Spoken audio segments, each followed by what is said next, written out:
Hey, welcome back to Big Talk TV. I'm your business host and guide, Michael Rager, here on NowMedia Television. We got a new guest today for us on this show, but he's been in the NowMedia network before. Maurice Hamilton. Maurice, how are you today? I'm doing great. Thanks for having me. Well, Maurice, give us a little bit of background about your company and what you guys do.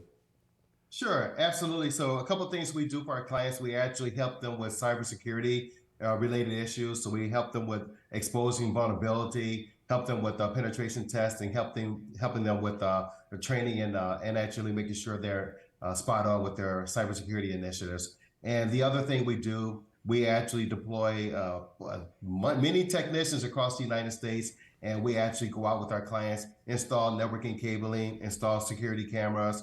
We install networks, stand-up servers, racks, and a lot of the IT infrastructure. That's kind of work that we help them with as well. Oh man, that's awesome. That's a lot of stuff. Well, let's go into one of the things you said there was vulnerability. Right now, we live on the Gulf Coast. We're here in Houston. The things we got to be looking out for right now are hurricanes. What are some of the risks that hurricanes bring to small and medium-sized businesses? That's a great question. So hurricanes can actually destroy your business. When you think about it, when the hurricane hit, for those of us who actually been in a hurricane, and we know that your electric could go out and you may lose your systems. So when you actually come into those kind of situations for it, you want to make sure you're protected. You want your employees to come back online as soon as possible. So we actually recommend for our clients to actually go out there, take their network, take the infrastructure, do a hybrid approach, take your applications and put them into the cloud. So that way everybody can have access to the systems, all your files, all your data is protected, is there, and you control who can access what they receive, and you can control the information going out and forth from your wherever you have your data loaded to. Well, let's talk a little bit because there's a lot of tools and technologies that businesses need. Are they expensive? Are they hard to integrate? How does a company like yours help businesses figure out, number one, what are the right tools to use? And number two is how quickly and in what order should we integrate and put them into the business? Sure. So what the first thing we do is to actually work with our clients and say, first, we want to explain to them how important is your data. So your data is key. You have your employee information, you have your client information, you may have competitive information, research, and you may even have to adhere to some of the government regulations, rules and regulations. So once we actually define how important that data is, because your data is king, and then we actually go back and say, let's prepare a budget. We look at the information, say, how many users do you have? And then we actually say, okay, if you actually use an application such as Citrix, Amazon Workspaces, Microsoft Virtual Desktop, some of those applications, they charge you per month per user. So we could take that number and say, okay, here's what it's going to cost to actually take your information, do a hybrid approach, and have you actually your data uploaded to the cloud. Versus here's what it's going to cost you for weeks and weeks and weeks and trying to get your information back online. If you come back online, they were saying, I read a study that 90% of the businesses that go off online, or they're gone for like a week, they don't come back after a year. It's hard for them to get back online. So we actually go back and look at the cost factor and say it's going to benefit you to actually have your information data uploaded to the cloud. It may cost X amount of dollars per month, but it gives you peace of mind and know that anybody can access that information at any time. Well, you got to look at this. This is kind of like any type of insurance. Nobody wants to buy it. Nobody wants to pay for it until they need it, right? You can look at it that way, but I look at it this way, saying that if I have somebody that's remote and they actually, let's say if they're on vacation, they're in the mountains in some place, and they say, hey, look, we really need access to this file. They can't say, I don't have my laptop anymore. As long as you have access to the internet, which most likely they will, you can actually go back and retrieve the files, look at the data. You can do Zoom calls no matter where you are. And a pandemic is a great example of people having access to the information 24 hours a day. So we look at it not only as being possibly a really good insurance policy, but I look at it as being how important is your data to stay online. You don't want to lose your data. So, how important is employee training, and how does your company help help train companies like mine to get their employees up and running and understanding what they need to do, how they need to do it, and when do they need to do it? Great question, Michael. And that's very important because when we actually do trainings with our clients, we don't do just one training one day and say, okay, good luck. Let us know how it works out. You have to do that training. You have to test it, and you have to come back consistently and make sure that there's being applied. For example, we'll actually go out to our client. we'll actually teach them on like email security. Like for example, email phishing. And we'll teach them, here are some of the things you look for with emails. One, if you see a link, don't download any links. If you don't know that user, don't download it. Look at the email address and look and see if you actually see HTTPS, which means that link is actually secure. And so if you don't know it, you're not familiar with it, and it looks kind of funny, or there's misspellings, some of the big common areas, which you would think that would be something that's really big for everybody, but it's not. Look for spelling.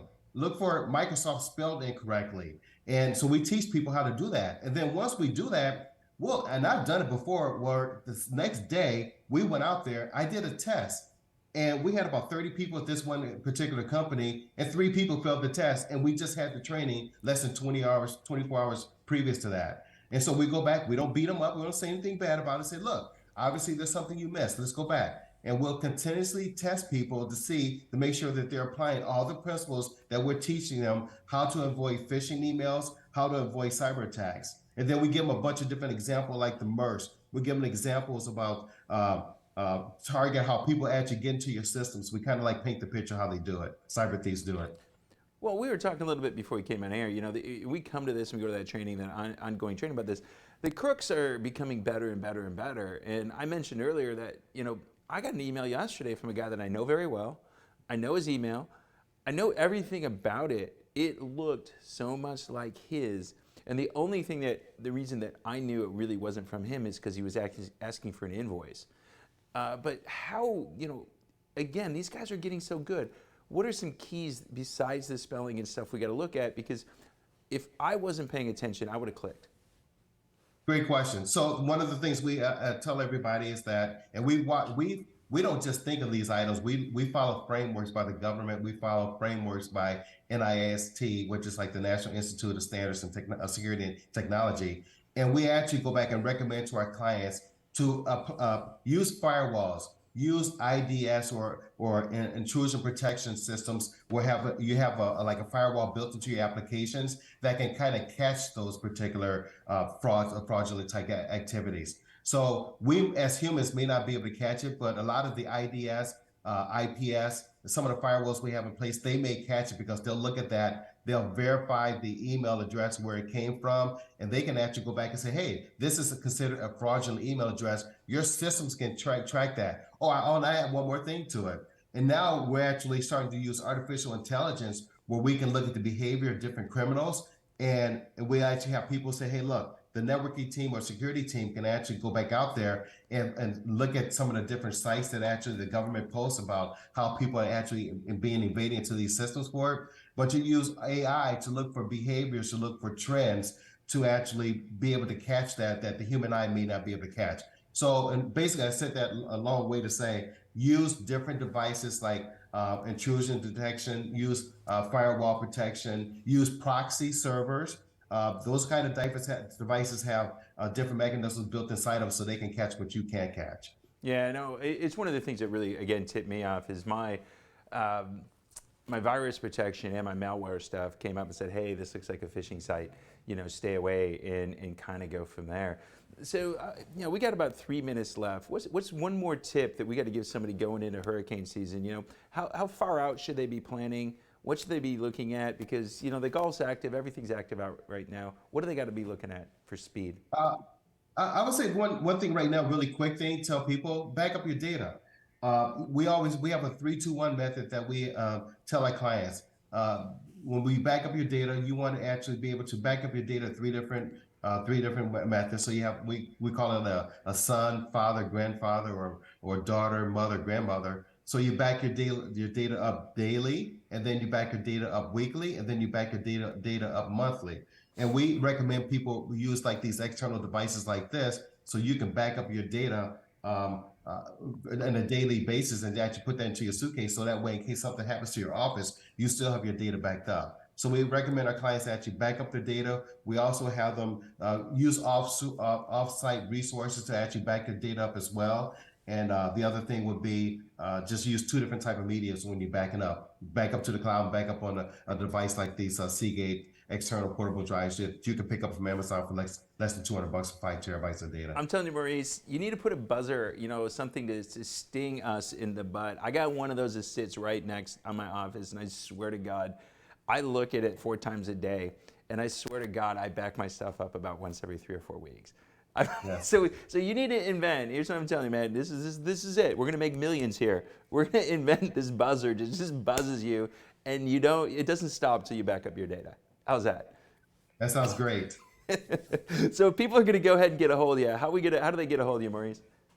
They can email me at info@infinivate.com or email me directly at nhamilton@infinivate.com, and I'll see it myself personally, and then I'll get back to people.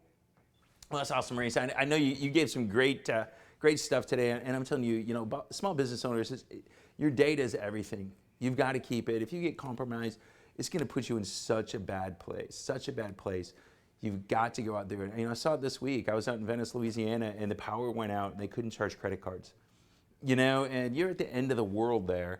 And it's just interesting. You just got to do it. And here we are. We live in Houston. We've got the resources. We got the technology. We got the experts like Maurice. We got to make sure that happens. So hopefully you come back on again with us, Maurice. Thank you. I will. All right, man. You have a great day. This is Michael Rager, your business guide, here on Biz Talk TV on NowMedia Television. We'll be back with more right after this.